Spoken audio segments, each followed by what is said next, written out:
எல்லாருக்கும் வணக்கங்க. இந்த வீடியோவில் நம்ம பார்க்க போகிற டாபிக் என்ன அப்படின்னா, ரெய்க்கியினுடைய குறியீடுகளை பற்றி தான் பார்க்க போகிறோம். ரெய்க்கி அப்படிங்கிறது மருந்தில்லா மருத்துவம் அப்படின்னு கூட சொல்லலாம். அதாவது எந்த விதமான மருந்து எதுவுமே இல்லாமல் வெறும் எனர்ஜி ஹீலிங் செய்கிறதுக்கு பேர் தான் ரெய்க்கி. இது என்ன சொல்ல வருது அப்படின்னா, உடம்புல நம்ம சக்தியை மேலோங்க செய்து அது மூலிமா உடலில் வரக்கூடிய உபாதைகளை சரி பண்ணலாம். இது முதல்ல செய்யலாம். அடுத்து பார்த்தீங்க அப்படின்னா, உங்களுக்கு நிறைய பிரச்சனைகள் இருக்குது, வாழ்க்கையில் தடுமாற்றம் ஏற்படுது, நிறைய தடைகள் இருக்குது அப்படின்னா, அதை கிளியர் பண்ணுறதுக்கு 3 வழிகள் சொல்லப்பட்டிருக்கு. அதில் 3 விதமாக பிரிச்சுருக்காங்க ரெய்க்கியை. ஆனால் மெயினாக இதில் சொல்லப்படக்கூடிய விஷயங்கள் என்ன அப்படின்னா, குறியீடுகள், சிம்பிள்ஸ்ன்னு சொல்லுவோம். ஒவ்வொரு குறியீடுக்கும் ஒரு சக்தி இருக்குது அப்படின்னு சொல்கிறாங்க. குறியீடுகள் வச்சும் நம்ம ஒரு நோயை குணப்படுத்த முடியும். அதே மாதிரி நம்ம சூழலை கட்டுப்படுத்த முடியும். பாசிட்டிவ் வைப்ரேஷன் அதிகப்படுத்த முடியும் அப்படின்னு சொல்லப்படுது. குறியீடுகளை தாண்டி வேறு விதங்கள், வேறு முறைகள்லையும் நம்ம எனர்ஜியை சரி பண்ண முடியும். அதெல்லாம் நம்ம போல் இன்றைக்கி குறியீடுகளை பற்றி பார்ப்போம். இதில் சொல்லப்பட்ட முதல் குறியீடுனா சிம்பிள். இதில் சொல்லப்பட்ட ஃபஸ்ட்டு சிம்பிள் என்ன ரெய்க்கியில் அப்படின்னா, சோகூரே அப்படின்னு சொல்கிறாங்க. சோகூரே அப்படின்னு ஒரு பேர் வச்சு, இது ஜப்பான்காரர் கண்டுபிடிச்சதுனால இந்த வார்த்தைகள் கொஞ்சம் வித்தியாசமாக இருக்கும். சோகூரே அப்படிங்கிற அந்த ஒலினா சவுண்டு, அந்த சவுண்டை திரும்ப திரும்ப திரும்ப சொன்னீங்க அப்படின்னா அது ஒரு வகையான எனர்ஜியை உங்கள் உடம்புல கிரியேட் பண்ணும் சவுண்டு மூலிமா. இது ஒன்றாவது. ரெண்டாவது அந்த சிம்பிள் வரைகிறது மூலியமாகவும் உங்கள் உடம்புல எனர்ஜி ஆக்டிவேட் ஆகும். இதை பவர் சிம்பிள் அப்படின்னு சொல்கிறாங்க. இன்னொரு பேர் பவர் சிம்பிள் அப்படின்னு சொல்கிறாங்க. எதுக்கு பவர் சிம்பிள் அப்படின்னா, எப்படி நீங்கள் எல்லா தெய்வங்களை வணங்குறதுக்கு முன்னாடி விநாயகரை நீங்கள் வணங்கிட்டு போகிறீங்களோ, அதே மாதிரி தொடக்க எல்லாத்துக்குமே எனர்ஜி கொடுக்கக்கூடிய சிம்பிள் இந்த சோகூரே அப்படின்னு சொல்லப்படுது. இதில் 2 விதமாக இந்த சிம்பிளை வரைகிறாங்க. ஒன்று இடது பக்கமாக வரைகிறது. இது எப்படி வரையணும் அப்படிங்கிறத அம்புக்குறி போட்டிருக்கேன். ஃபஸ்ட்டு ஒரு கோடு போடணும், அதுக்கடுத்து கீழே ஒரு கோடு போடணும், அதுலேருந்து இடது பக்கமாக 3 வட்டம் போடணும். இதுதான் இடது பக்கம் வரையக்கூடிய சோகூரே அப்படிங்கிற சிம்பிள். இதே இது வலது பக்கமாக வரையக்கூடிய சோகூரே சிம்பிள் இருக்குது. இது எப்படி வரையணுங்கிறத ஆரோ மார்க் போட்டிருக்கேன், அம்புக்குறி போட்டிருக்கேன். ஒன்றாவது இடது பக்கமாக இப்படி வரைஞ்சி கோடை கீழே கொண்டு இப்படியே வலது பக்கமாக இதை சுற்றணும். சுற்றி சர்க்கிள் மாதிரி கொண்டு வந்தீங்க அப்படின்னா 3 ரவுண்டு கொண்டு வந்தீங்க அப்படின்னா இதுதான் சோகூரே இடது பக்க சிம்பிள், இது சோகூரே வலது பக்க சிம்பிள் அப்படின்னு வரைகிறோம். இதில் 2 சிம்பிளில் எந்த சிம்பிளனாலும் நீங்கள் யூஸ் பண்ணலாம் அப்படின்னு இந்த ரெய்க்கி சிம்பிளில் குறிப்பிடப்பட்டிருக்கு. எதனாலும் உங்களுக்கு பிடிச்சது எதனாலும் நீங்கள் எடுத்து இது என்ன சொல்கிறாங்க அப்படின்னா, உங்கள் 2 கை இருக்குல்ல, உள்ளங்கை, உங்கள் 2 உள்ளங்கை இதே மாதிரி உள்ளங்கையில் வரையணும். நீங்கள் அது பேனா வச்சு வரையலாம், அல்லது வெறும் உங்கள் விரலை வச்சே வரையலாம். உங்கள் விரலை வச்சே இந்த சிம்பிள் வரைகிற மாதிரி கற்பனை பண்ணிக்கலாம். அதாவது வெறும் கோடு போடுற மாதிரி, அதில் வலது பக்கமாக இப்படி சுற்றி வரைகிற மாதிரி உங்கள் உள்ளங்கையில் உங்கள் இன்னொரு விரலால் வரையணும். இப்படி 2 உள்ளங்கையிலையும் நீங்கள் இந்த சிம்பிளை வரையலாம். எந்த சிம்பிளனாலும் நீங்கள் வரையலாம் அவங்க பிடிச்சது அப்படின்னு சொல்லப்பட்டிருக்கு. இதை வரைஞ்சி அது வரையும் போது பார்த்தீங்கன்னா, எந்த எண்ணத்தை நீங்கள் வைக்கிறீங்களோ அந்த எண்ணத்தினுடைய சக்தி அந்த குறியீடுக்கு போகுது அப்படின்னு சொல்கிறாங்க. நீ குறியீடு வரையும் போது வேறு எதையுமே திங்க் பண்ணக்கூடாது. பிரபஞ்சத்தில் இருக்க சக்தி ஃபுல்லாக இதில் சேருது அப்படிங்கிற மாதிரி நீங்கள் நினைக்கணும். இதை வரைஞ்சதுக்கப்புறம் இந்த எனர்ஜியை நீங்கள் எந்த இடத்துல யூஸ் பண்ணுறீங்களோ அந்த இடத்துக்கு இந்த சக்தி பாயும் அப்படின்னு சொல்கிறாங்க. இதை 2 கையிலையும் நீங்கள் வரைஞ்சிக்கலாம். இதை நான் எப்படி புரிஞ்சுக்கிறேன் அப்படின்னா, ஜாதக படித்ததுனால நான் எப்படி இதை புரிஞ்சுக்கிறேன் அப்படின்னா, உங்கள் ஜாதகத்தில் வக்கர கிரகங்கள் அதிகமாக இருக்குதுன்னு வச்சுக்கோங்களேன். நீங்கள் இந்த சிம்பிள் வரைகிறது நல்லது. இடது பக்கமாக வரையக்கூடிய இந்த சேகூரே சிம்பிளை வரைகிறது உங்களுக்கு வெற்றியை கொடுக்கும்.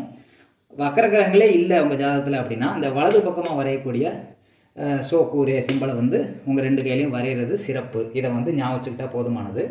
இதில் என்ன சொல்லப்பட்டிருக்கு அப்படின்னா, 2 உள்ளங்கைகளில் வரைந்து 2 உள்ளங்கையிலையும் வரையணும். காலையில் எழுந்தோன்னே வரையணும். சக்தி ஊட்டணும். சக்தி ஊட்டுறதுனா என்ன? நீங்கள் வரையும் போதே பிரபஞ்சத்தில் இருக்க எல்லா சக்தியும் இதில் இருக்கணும் அப்படின்னு நினச்சிக்கிட்டு வரைய சொல்கிறாங்க. அக்கைகளை கொண்டு எல்லா செயல்களில் வெற்றி பெற இயலும். இது வரைஞ்சு இதை நீங்கள் செயல்படுத்துறது மூலிமா எல்லா காரியத்திலையும் வெற்றி அடைய முடியும் அப்படின்னு இந்த ரெய்க்கி இதில் கொடுக்கப்பட்டிருக்கு.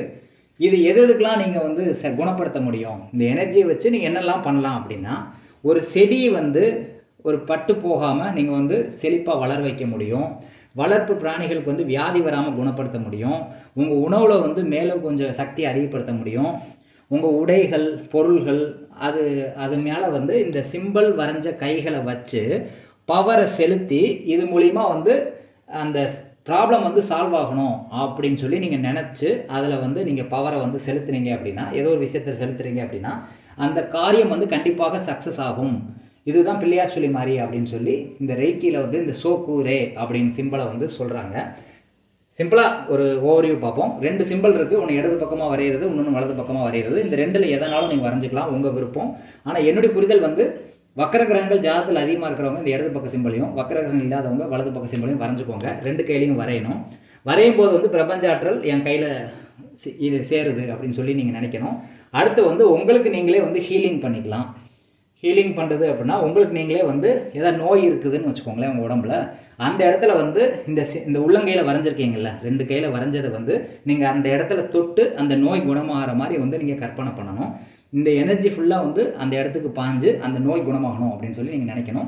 இது உங்களுக்கும் நீங்களே சரி பண்ணிக்கலாம், மற்றவங்களுக்கும் இதை வந்து பாஸ் பண்ணலாம்.